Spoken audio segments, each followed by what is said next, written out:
트럼프 미국 대통령은 사업가 출신으로 협상에 아주 능수능란한 사람입니다. 그의 협상 기술은 채찍과 당근을 적절히 사용하는 것으로 유명한데요.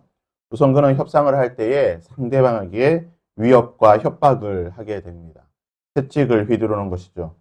그래서 상대방이 협상을 할 수밖에 없게끔 그렇게 만들고 난 뒤에 적절한 당근을 제시하게 됩니다. 자신이 원하는 것을 얻기 위해 당근을 제시하게 되고 결국은 그 협상을 이루어내는 것이 트럼프 대통령의 협상 기술입니다. 근데 이런 기술은 한두 번은 통할 수 있습니다. 그러나 여러 번 사용하다 보면 상대방이 이 사람은 이제 협박만 하는구나. 이 사람은 그냥 위협만 하고 실제로 행동하지 않구나라는 것을 알게 되는 것입니다. 그래서 지금 트럼프 대통령의 별명이 타코, 즉 트럼프 always skin out, 즉 트럼프는 닭과 같다. 그냥 앞에서는 크게 소리치지만 실상은 아무것도 할 수 없는 사람이다라는 그런 인식이 되어 있습니다. 협상이라고 하는 것은 적절하게 잘 사용하면 좋은 것이기도 하지만 그러나 협상이 모든 것을 다 이루어내는 것은 결코 아니라는 것입니다. 하나님께서는 이스라엘 백성들에게 가나안에 들어갈 때에 너희는 그곳에 살고 있는 가나안 7족속과 어떠한 협상, 타협도 해서는 안 된다라고 말하고 있습니다. 어떻게 보면 이스라엘 백성들은 이주민으로서 그곳에 들어갈 때에 그곳에 살고 있는 사람과 협상과 타협을 해서 적절하게 조화를 이루며 사는 것이 어떻게 보면 평화롭고 어떻게 보면 지혜롭고 합리적인 모습일 수 있습니다. 그러나 하나님께서는 이스라엘 백성들에게 가나안과 어떠한 타협, 협상도 하지 말 것을 말하고 있습니다.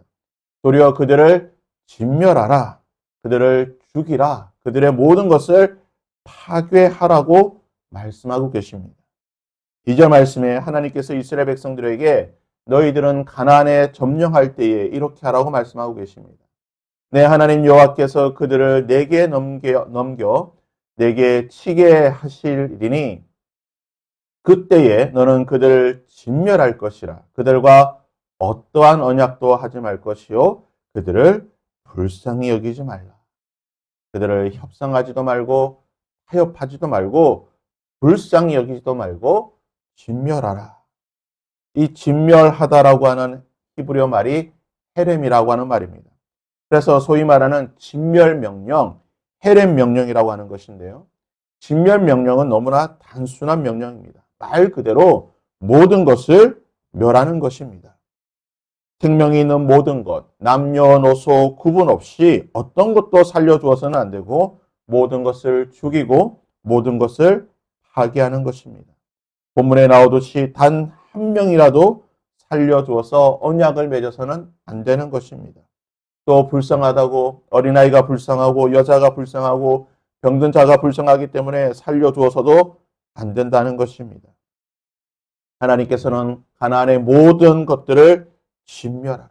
너무나 잔인하고 가혹할이 많지 가나안의 모든 것을 진멸하라고 말씀하고 계십니다. 이것이 이스라엘 백성들이 가나안을 점령할 때에 그들에게 주어진 사명이라는 것입니다.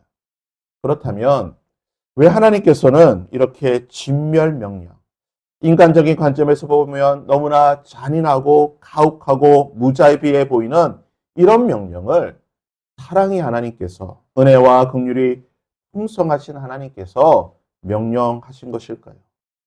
두 가지의 이유를 본문에서 찾을 수가 있습니다.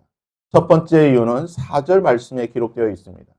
그가 가나안 사람들이 내 아들을 유혹하여 그가 여호와를 떠나고 다른 신들을 섬기게 하므로 여호와께서 너희에게 진노하사 갑자기 너희를 멸하실 것입니다. 이스라엘을 유혹하고 범죄하게 만들고 결국은 가나안 7족속처럼 하나님의 심판을 받게 만들기 때문에 그들을 불쌍히 여기고 그들을 타협하고 그들과 함께 공존해서는 안 된다라고 말하고 있습니다. 매년 6월과 7월이 되면 서울을 비롯한 전국 주요 도시에서 LGBT라고 불리는 동성애자들의 페스티벌이 열리고 있습니다. 주요 도시의 광장에서 이 행사를 하게 되는데요. 또는 도심 퍼레이드를 하게 됩니다. 올해도 어김없이 여러 도시에서 이 행사가 열렸습니다. 동성애자들이 공공장소에서 성적인 행위를 묘사한 그러한 행동들을 하고 여러 가지 성적인 유인물들을 배포하며 그들의 성 정체성에 대해서 홍보를 하는 것입니다. 이에 대해 보수 기독교 단체들은 각종 민원을 넣고 집회를 반대하고 또 이 집회를 방해하기 위해 반대 집회를 여는 등 여러 가지 일들을 하고 있습니다. 서구 사회는 1800년대부터 소위 말하는 신학의 작용화가 이루어졌습니다. 처음 그들은 신학의 작용화를 아주 작은 것에서부터 시작했습니다. 성경의 무호성 또는 성경의 절대성의 의문을 제기하는 것에서부터 아주 작은 것에서부터 시작해서 차츰차츰 그들은 신학의 여러 가지 것들을 부정하고 결국은 인본주의 신학, 심지어는 동성애는 죄가 아니고 동성애자들은 목회자가 될 수 있다고 하는, 동성애자들도 얼마든지 성직자가 될 수 있다고 하는 이 끔찍한 죄악에 이르기까지 그들은 그들의 주장을 확대시켜 나갔다는 것입니다. 그래서 오늘날 미국과 유럽 사회에서는 더 이상 동성애가 죄가 아니고 동성애자들도 성직자가 될 수 있고 오히려 강단에서 온갖 음란하고 악한 그러한 주장들이 버젓이 설교되고 있는 것을 보게 되는 것입니다. 왜 이런 현상들이 발생하게 되었습니까? 아주 작은 것 하나를 용납하였기 때문에, 아주 사소한 것 하나를 용납하다 보니 그것이 점차 커지게 되어서 결국은 이 악한 일들이 서구 사회에 버젓이 이루어지고 있다는 것입니다.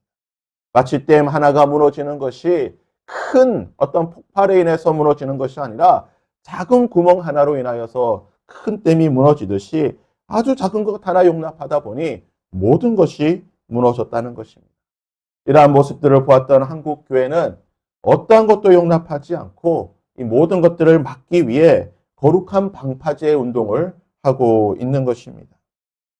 만일 작은 죄의 유혹 하나를 용납하게 되면요, 이것이 결국은 모든 것을 용납하게 되는 출발점이 된다는 것입니다. 그러기에 하나님께서는 가나안의 모든 것을 진멸해라. 내가 보기에 불쌍하다고 해서, 내가 보기에 작은 것이라고 해서, 내가 보기에 사소한 것이라고 해서 그것을 남겨두었다가는 결국 그것이 너를 삼키는 불이 될 것이라고 하나님께서는 경고하시는 것입니다. 두 번째, 하나님께서 이스라엘 백성들에게 가나안을 진멸하라고 말씀하신 그 이유는 무엇입니까?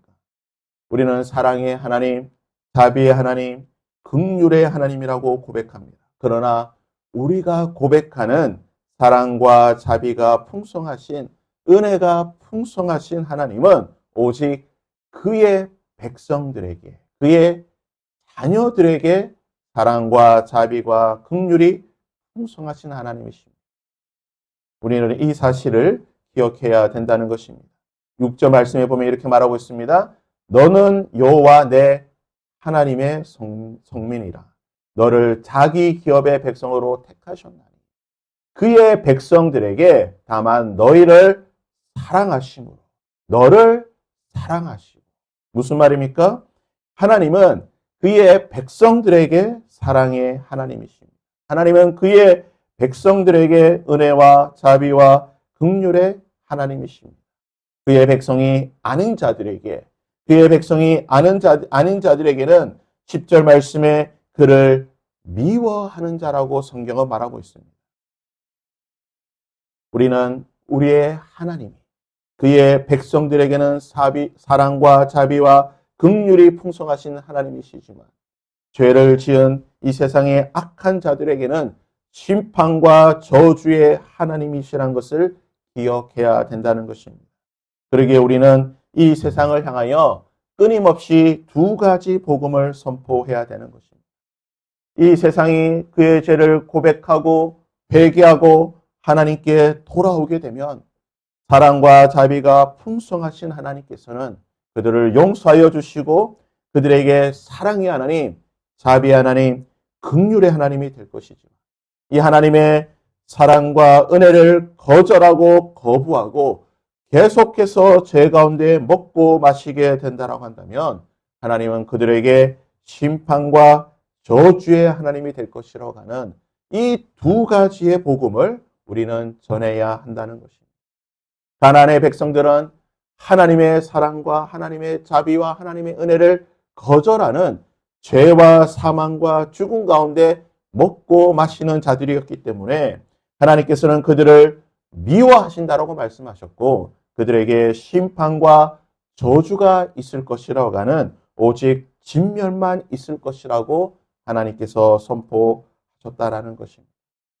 사랑하는 여러분, 우리는 이 진리에 관한 이 복음에 관한 결코 타협할 수 없다라고 하는 사실을 기억하시기를 바랍니다. 우리는 어떤 죄도 용서할 수 없습니다. 우리는 어떠한 죄도 타협할 수가 없습니다. 이 정도는 우리가 용납하고 받아들일 수 있지 않을까? 이 정도는 우리가 조금 너그럽게 생각해야 되지 않을까? 이러한 것들은 결코 있을 수 없다라는 것입니다. 그리고 신앙에는 복음에는 결코 회색지대가 없습니다. 중간이 없다라는 것입니다. 여호수아는 이스라엘 백성들에게 이렇게 말하고 있습니다. 좌로나 우로나 이것이 없다라는 것입니다. 오직 하나님 한 분밖에 없습니다. 세상이냐 여호와냐 바알이냐 하나님 오직 한 길밖에 없다라는 사실을 기억해야 될 줄 믿습니다. 바라기는 오늘 하루 우리의 신앙이 오직 하나님만을 바라보고 하나님만을 붙잡고 하나님만을 선택할 수 있는 신앙과 믿음이 될 수 있기를 바랍니다.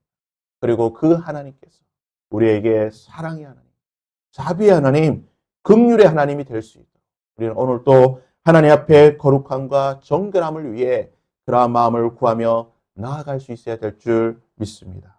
오늘 한 날 우리의 삶이 그러한 믿음이 될 수 있기를 주님의 이름으로 부탁드립니다.